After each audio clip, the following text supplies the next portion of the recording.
లేదే. అంటే పెళ్లి వాళ్ళ ముందు ఏంటి రీజన్? ఉంటే నాకేంటండి? నా చీర కట్టుకుని పెళ్లి చూపుల్లో కూర్చున్నప్పుడు లేని సిగ్గు అవన్నీ అడిగితే అవుతుందా? మీరు ఊరుకోండి, ఇది నా సొంత విషయం. అయినా పెళ్ళం చీర పరాయార్థానికి ఇచ్చే అవసరం మీకుందేమో గానీ నాకు అవసరం లేదు. I want the answer. I will tell the answer. Come on.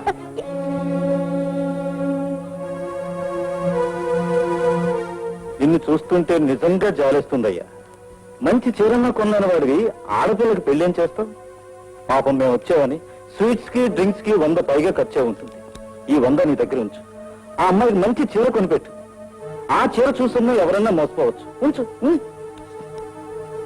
ఆగండి, చూడండి, ఆడపిల్లల్ని కన్న వాళ్ళందరూ దరిద్రులు కాదు. ఆ దరిద్రంతో అవసరాలు తీసుకునే మీలాంటి వాళ్ళే దరిద్రులు. ఇదిగో మీరిచ్చిన 100 రూపాయలు ఇంకో 10 రూపాయలు చేర్చిస్తున్నాను. ఇలా ప్రతి చోట వసూలైన డబ్బుతో మీ వారికి ఉద్యోగం సంపాదించుకోండి. వెళ్ళండి. ముష్టిస్తావా? ముష్టి లక్ష్మి. ఏ ఇప్పటికైనా నీ కడుపు మంట తీరిందా? అవును, ఆ అమ్మాయి నీ చీర కట్టుకుంటే నీకు వచ్చే నష్టం ఏంటే? అలాంటప్పుడు అలా ప్రవర్తించకూడదని కనీసం పశువు కూడా తెలుస్తుంది. అవునండి, మీ కంటికి నేను పశువు కంటే హీనంగా కనిపిస్తున్నాను. ఇవాళ చీర తీసుకెళ్లి ఇచ్చిన వాళ్ళు లేకపోతే ఏమైనా చేస్తారు, ఏమైనా చేస్తారు. సంపేస్తాం, జాగ్రత్త.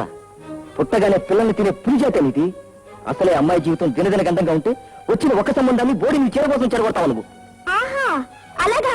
తీసుకెళ్ళండి. ఈ చీరలన్నీ తీసుకెళ్ళి దానికి ఇవ్వండి. నాకెందుకు? నాకేం అక్కర్లేదు. నన్ను వెధాన్ని చేసి మాట్లాడిన ముందు మాట్లాడడానికి నాకు సిగ్గుండాలండి.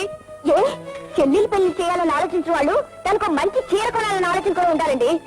నన్ను దేహిని అడుగుంటే నేను చీర మానేసి దానిక ముష్టి. తీసుకెళ్ళండి, నాకేం అక్కర్లేదు. నువ్వు చెప్పింది నిజమేనమ్మా. ఆ మాత్రం ఆలోచిస్తే మాలాంటి వాళ్ళ ఇళ్లలో ఆడపిల్లకి పెళ్లి చేయాలన్న ఆలోచనే వచ్చేది కాదు. ఇదిగోనమ్మా నీ చీర. ధర కట్టి ఇవ్వలేను కాబట్టి తీసుకెళ్లిన చీర తిరిగి ఇచ్చేస్తున్నాను.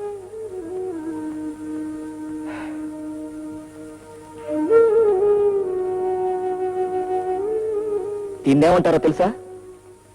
కుక్క కాటుకు చెప్పు రేపు అంటారు. మైండి.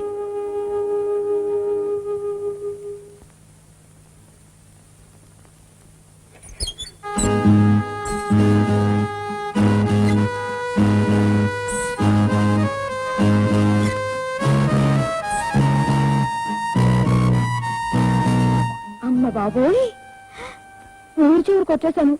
భయం వస్తుంది. ఎంత దూరం వెళ్ళాలో ఏంటో. అయినా వెళ్ళిపోవాలి బాబు. నేనుంటే అమ్మాయికి వదినకి కష్టాలు తప్పు. ఎంత దూరమో ఏమిటో. అయినా కళ్ళు మూసుకుపోతే పోలా. ఏ లారీ వచ్చి గుద్దేస్తుంది. ఒరే లక్ష్మి ఏమిట్రా ఊరు దాటి వెళ్ళిపోతుంది? ఉత్తమ మంది అనుకుంటున్నారు. మంచి సమయానికి వచ్చింది. సరి చేసేస్తే పోలా. కాదనరా. జరుచుకున్నాను. పిల్లయ్ ఊరు దాటి వెళ్ళిపోతున్నావు ఏంటి? నా కష్టాలు నాయన నా దారి నేను పోతున్నా. మీకెందుకు? మీరు అనిల్ తాగండి. ఎక్కడికి వెళ్తున్నట్టు? నేను ఎక్కడికి వెళ్తున్నా నాకు తెలుసు కదా మీకు చెప్పడానికి. చచ్చేలోకి ఇలా పోతూనే ఉంటా.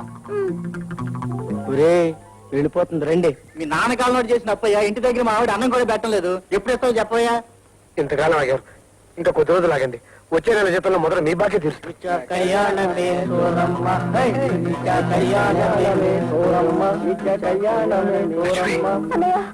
ఏమిటో అలా చేస్తున్నారు? నేనేం అల్లరి పెట్టలేదండి, మీ చెల్లెలు అల్లరి పెట్టిందండి. ఏమిటి లక్ష్మి?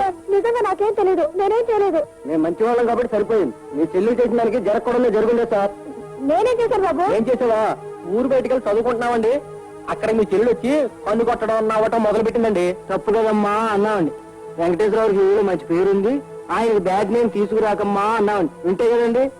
అయినా మీకు చెప్పాల్సిన బాధ్యత మాకు ఉంది కాబట్టి వెంట వచ్చామండి. ఈ లోపు మీరే తగిలేరండి. అంతేనండి. ఏరా అంతే కదా? మీరు వెళ్ళండి, మేము చూసుకుంటాం. మీరు వెళ్ళండి. వయసు వచ్చిన ఆడపిల్లకి పెళ్లి చేయబోతే చూసావు కదా. ఎలాగో అప్పులు చేస్తున్నావు కదా, అలాగే 4 అప్పులు చేసి శుభ్రంగా పెళ్లి చేసి నీకు పరువు దక్కుద్ది. ఊరు దాటిపోకుండా ఉంటది. నిజంగా నాకేం తెలియదు. నేనేం చేయలేదు. ఎందుకే ఎందుకే బయటికి వెళ్ళావు? ఆ పోగరి వదలతో నీకు పని ఉంటే మమ్మల్ని ఎవరు పరువుగా పతాన్ని వదలుచుకోలేదా? నీకోసమే కదా ఇంత కష్టపడేది. నీ పెళ్లి చేయాలని కదా ఇంత తాపత్రయపడేది. నీకోసం నేను అన్యాయం అయిపోయాను. నా భార్యకి అన్యాయం చేశాను. ఇచ్చి గుండెల మీద కుప్పట్లా తయారయ్యాను. నిన్ను అసలు నువ్వు సస్తగా సుఖలేదు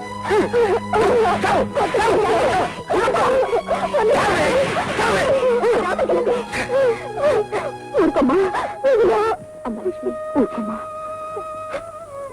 వదినా వాళ్ళెవరూ కూడా నాకు తెలియదు నేను చెప్పినట్టుగానే నేను ఇంటికి సెల్లో తయారయ్యాను కదా అందుకని మీకెవరికి తెలియకుండా ఊరు చివరికి వెళ్ళి ఏ లారీ కింద పడి చచ్చిపోదాం అనుకున్నాను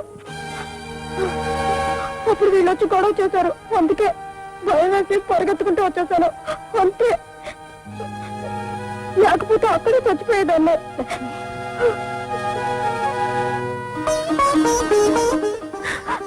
ఊరుకోమ్మా ఊరుకో ఊరుకో తొందరపడి నేనే చేసుకున్నా చేతగాని మాటలు వినడానికి కాదు నేను పిలిపించింది నేను నీలా కాదు నా అసలు కూడా రక్తం ఉడికిపోతాను అసలు తప్పంతా నీది ఆ పిల్లని జస్ట్ 25 ఇచ్చి పెళ్లి చేస్తే ఏం సమస్య ఉండేది కాదు జస్ట్ 25 నేను ఆ ప్రయత్నం చేస్తున్నానండి ఎన్నో అంటూ నేను ఒక తప్పు చేసి అనిపిస్తానండి ఏమిటది ఎదురు అందమైన యువకుని పెట్టుకుని ఎక్కడెక్కడ వెతకడం ఏమిటి నా గురించి కాదు కదా అక్షరాల మీ గురించే ఇలాంటి నవయువకుడు ఉత్తముడు నా చెల్లెలకి భర్తగా లభిస్తే అంతకంటే కావాల్సిందే ఉందండి మీరు కూడా నా చెల్లెలు పెళ్లి చేసుకోవాలి ఎన్నాళ్ళకి వస్తున్నావా నేను జస్ట్ 25 జస్ట్ 25 ఓ పని చేద్దామా చేయండి నేను మీ ఫ్రెండ్ ఇస్తున్నాను అదే వద్దండి ఇస్తున్నాను. వద్దండి ఇస్తున్నాను ఇచ్చేస్తున్నాను ఇచ్చేస్తున్నాను ఇచ్చేస్తున్నాను ఏమండి ఏమిటో ఇచ్చేస్తామంటున్నారు నువ్వు నాతో ఏమైనా చెప్పావా అదే లేదండి నేను నీతో ఏమైనా చెప్పాను లేదే ఈ పరిస్థితుల్లో నీ చెల్లెల పెళ్లి కావాలంటే జస్ట్ 50 years పడుతుందయ్యా మహాప్రభు నమస్కారం రండి పేరయ్య గారు సమయానికి వచ్చారు కూర్చోండి కూర్చోడానికి వీల్లేదు ఇది నిలబడి తెలుసుకోవాల్సిన విషయం ఇతను నమ్ముకుంటే ఫస్ట్ పూర్తిగా పెళ్లి ఖాయం చేస్తాడు ప్రభువులు కాస్త చిరాకులో ఉన్నట్టున్నారు క్షమించాలి ఉంటాం ఉంటాం మాట్లాడకు నాలాంటి జస్ట్ 25 ఇతనికి చూపించు లేకేమండి 3 ఏరియాలు ఉన్నారు ఆంధ్ర సీడెడ్ నైజాం తమ సోదరికేగా అవునండి నా చెల్లెకి చాలా కష్టాల్లో ఉన్నాను వచ్చేయ్. అతని సోదరు నాకంటా 3 ఏళ్ళు చిన్న అనగా జస్ట్ 22 ఆ విషయం మర్చిపోకు వెంకటేశ్వర గారు లక్షలు చూపించమంటారా 2 లక్షలు చూపించమంటారా బాబాయ్ అంత గొప్ప సంబంధాలు ఎందుకండి ఏదో మామూలు తమ్మిడి కట్నం ఆశించని జస్ట్ 25 చూపించమంటే నువ్వు నా పాయింట్ గ్రహించడం లేదు లేకేమండి అలాంటి వారు కూడా ఉన్నారు కానీ ప్రస్తుతం ప్రభుత్వ సత్కారం పొందుతున్నారండి అంటే ఎంపీగా ఉన్నారా జైల్లో ఉన్నారు 6 మాసాల్లో వచ్చేస్తారు మీరు ఓకే అంటే నాకు ఓకే నువ్వు నా పాయింట్ గ్రహించకపోతే నువ్వు జైల్లో ఉండడం నాకు ఓకే సరే నా స్థితికి సరిపడే సంబంధం ఏదన్నా ఉంటే చూడండి అంతేలే నీకు దూరపకుండా నిలుపు జస్ట్ 25 అని నా పాయింట్ నువ్వు గ్రహించడం లేదు చూపించవా నీ దొంగల ఫోటోలు ఇదిగో చూపిస్తున్నా ఇది 1,00,000 ఇది 3 లక్షలు ఇది 5 లక్షలు ఇది 25 లక్షలు ఇప్పటికి ఇది వరల్డ్ రికార్డ్ 50 లక్షలండి బాబు రండి రంగు రంగుల చీర జయమాలిని చీర అందమైన చీర మీ ఫ్యామిలీకి పనికొచ్చే చీర దేవుని పాట ఒక్క రూపాయి ఒక్క రూపాయి ఒక్క రూపాయి 2 రూపాయలు 5 రూపాయలు 7 రూపాయలు 10 రూపాయలు 15 రూపాయలు 20 రూపాయలు 25 రూపాయలు 30 రూపాయలు 40 రూపాయలు చూడండి బాబు అందమైన కుర్రవాడు ఎంబీబీ చదివినవాడు బాగా ఆస్తి గలవాడు దేవుని పాట 1,00,000 రూపాయలు 1,00,000 రూపాయలు 1,00,000 రూపాయలు 1,10,000 1,30,000 1,50,000 1,70,000 2,00,000 రూపాయలు 2,50,000 3 లక్షలు ఒకటోసారి 3 లక్షలు రెండోసారి 3 లక్షలు మూడోసారి 3 లక్షలు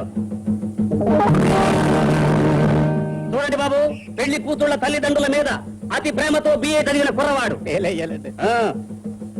అతి తక్కువ ధరకు వస్తున్నాడు 10,000 రూపాయలు 10,000 రూపాయలు 11,000 12,000 13,000 14,000 15,000 17,000 20,000 ఒకటవసారి 20,000 రెండవసారి 20,000 మూడవసారి 20,000 చూడండి బాబు నిగనిగలాడే కుర్రాడు ఇంజనీర్ కాలేకపోయినా ప్యూన్ ఉద్యోగమైనా వస్తుందనే గ్యారంటీ ఉన్న కుర్రాడు అతి తక్కువకు వస్తున్నాడు 12,000 రూపాయలు 15,000 15,000 రూపాయలు 16,000 30,000 రూపాయలు 40,000 రూపాయలు 70,000 70,000 మూడోసారి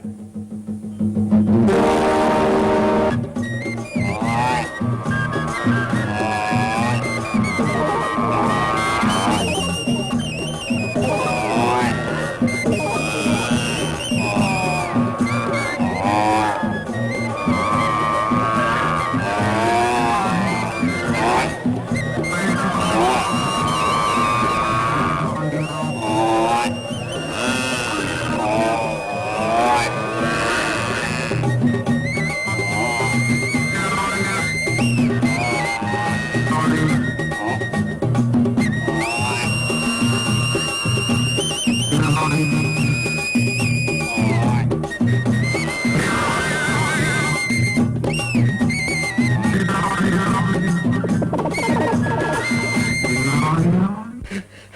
బాబోయ్, ఏమిటిది? నా చెల్లెలి పెళ్లికి చేయలేనా? జై పాతాళ భైరవి. నరుడా, ఏమి నీ కోరిక? మరి మరి నరుడా, నేను ఇదివరకే చెప్పి తిని సంపదలు నేనివ్వలేను, సలహాలు మాత్రమే ఇవ్వగలను.